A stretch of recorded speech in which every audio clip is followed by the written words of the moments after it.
Bonjour, bonjour et bonsoir à toutes et à tous. Voilà maintenant quelques semaines, 2 ou 3, que cette série de vidéos est lancée. Et il est temps de faire un premier point d'étape pour savoir quel chemin nous allons emprunter maintenant dans ces vidéos. Nous avons fait un tour panoramique de l'atelier Enfusion et puis découvert ensemble les bases fondamentales de cet atelier. À partir de maintenant, nous allons nous lancer dans une série de vidéos sur la création de terrain. Une série de vidéos de 10 vidéos est déjà prête et il en faudra au bas mot 10 de plus, voire encore beaucoup plus, pour boucler la boucle. Alors évidemment, ce chemin pour la création de terrain peut vous paraître long, donc si vous souhaitez que nous prenions des chemins de traverse et que nous abordions d'autres sujets, il faudra vous exprimer dans les commentaires pour que je produise aussi d'autres contenus à votre demande sur d'autres aspects de la création de contenu sur la plateforme Arma. Alors pourquoi la création de terrain? Alors d'abord parce que c'est très amusant, c'est attirant, c'est gratifiant.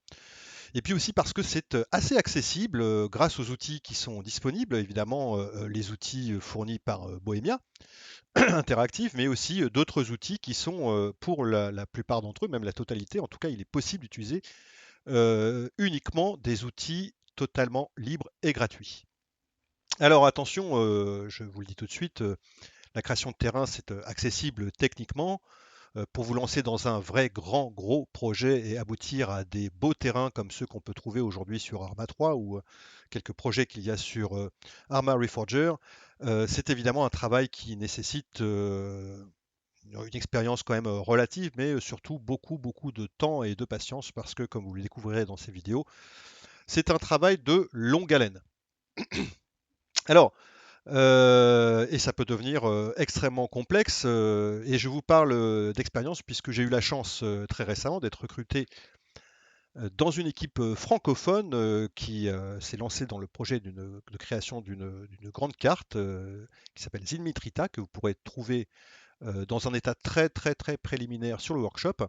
Donc merci au lead project Casburn, dont on reparlera sûrement à de nombreuses reprises dans ces vidéos, de m'avoir fait confiance. Et puis nous vous ferons part pour le moment à intervalles réguliers de l'avancement de ce projet qui me permet d'acquérir beaucoup d'expérience sur la création de terrain. Pardon. Alors, en quelques mots, les options que j'ai prises pour cette série de vidéos, tout d'abord, c'est de partir d'un terrain imaginaire parce que le processus de production, le workflow de production d'un terrain réel est un peu différent et amène des étapes préalables complexes sur lesquelles je ne souhaite pas pour le moment vous emmener. Et puis on part aussi sur une toute petite carte parce que, comme je vous le disais précédemment, se lancer d'emblée sur une grande carte nécessite d'abord beaucoup de planification et puis du temps, énormément de temps. Donc pour apprendre, c'est bien mieux de partir sur une petite carte. Vous verrez ça dans les vidéos suivantes. De quoi allons-nous avoir besoin comme outil pour créer ces terrains? Eh bien, bien évidemment, l'atelier Enfusion en premier lieu, hein. Donc, si c'est la première vidéo que vous regardez de cette série, je vous invite à commencer par le début. Et puis, là, cet atelier Enfusion, vous vous en doutez, n'est disponible que si vous achetez le jeu Arma Reforger, qui est pour le coup livré avec la série d'outils de l'atelier Enfusion. On utilisera un second outil qui s'appelle Terre Sculptor, hein, qui permet de faire un certain nombre de choses à partir d'un champ de hauteur. On verra tous ces concepts par la suite et qui vous permet de créer la structure générale et les reliefs du terrain. Et puis, dans pas mal d'étapes, il sera aussi probablement assez utile d'utiliser un outil de retouche d'image type GIMP, hein, qui est un outil libre et gratuit, qui est une grosse machine très connu dans le monde de la retouche d'image. Et on sera probablement amené pour quelques aspects à utiliser un outil de travail vectoriel type Inkscape. Pardon. Vous aurez tous les liens en bas dans la vidéo.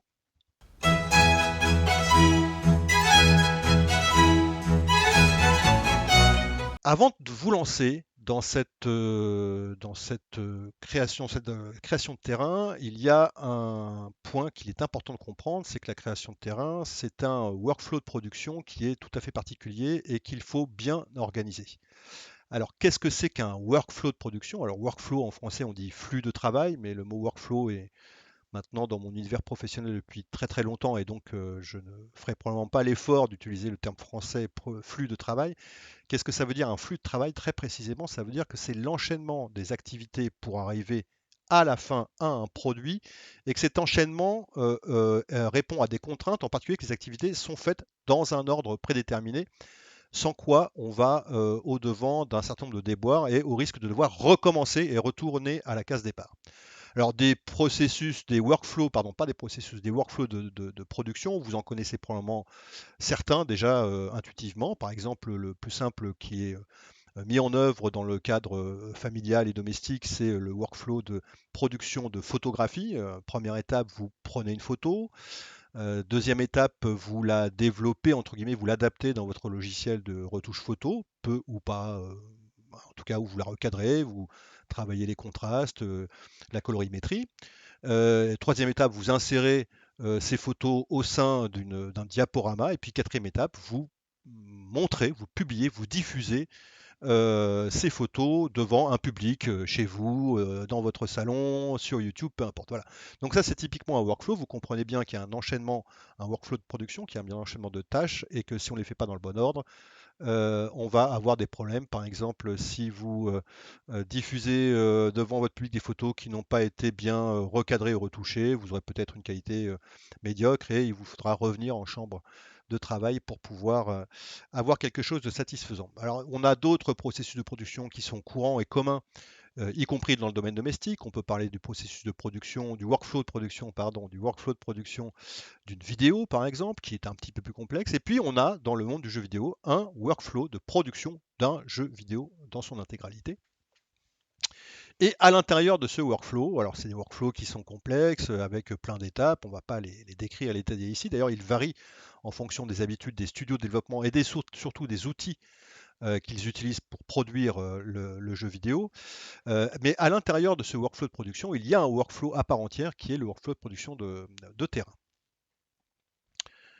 On va parler là maintenant, dans les quelques minutes qui suivent, du workflow de production d'un terrain dans Enfusion et de ses très grandes étapes.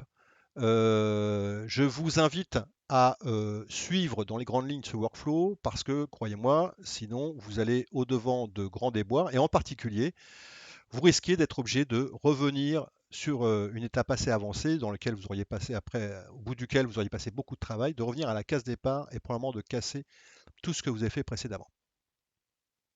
Les grandes étapes du workflow de production d'un terrain sur Arma 3 sont assez nombreuses. On commence par le commencement, c'est-à-dire de créer le terrain lui-même et ses reliefs. Alors on peut créer un terrain à partir de données réelles, voilà, il faut utiliser des outils particuliers, c'est un processus qui obéit à des étapes particulières, ou on peut créer un terrain à partir de données fictives, et là aussi on a des outils et des étapes spécifiques à ce type de terrain. La deuxième étape consiste à paramétrer les lumières, parce que sinon votre terrain, vous ne verrez rien, hein. Le grand avantage de Enfusion, c'est que ce paramétrage des éclairages et des lumières est rendu extrêmement facile grâce à un certain nombre de préfabs qui rendent la tâche extrêmement aisée, en tout cas beaucoup plus aisée que ceux qu'on trouve dans les grands studios de création de jeux vidéo concurrents. La troisième étape consiste à poser toutes les textures de surface, c'est-à-dire le rendu de la surface de terrain, que ce soit de la terre, des cailloux, de la roche, de l'herbe. Voilà.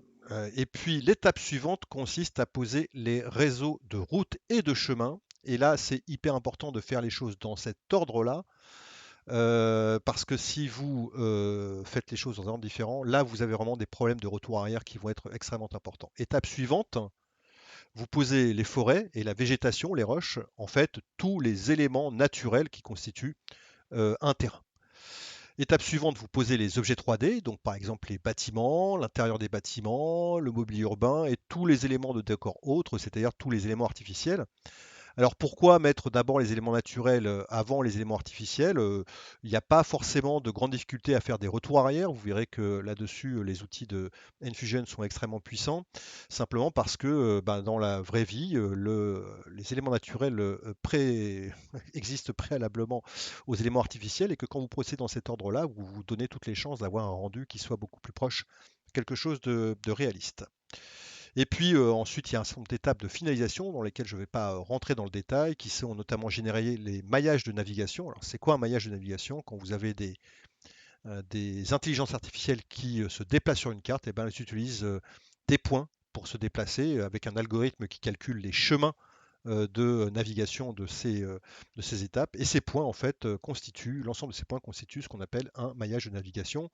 Dans le moteur Infusion, il y a différents maillages de navigation, des maillages de navigation pour le déplacement à pied, pour les véhicules, etc. etc. Donc c'est là une étape tout à fait importante et particulière, sans quoi votre carte ne sera pas jouable avec des IA.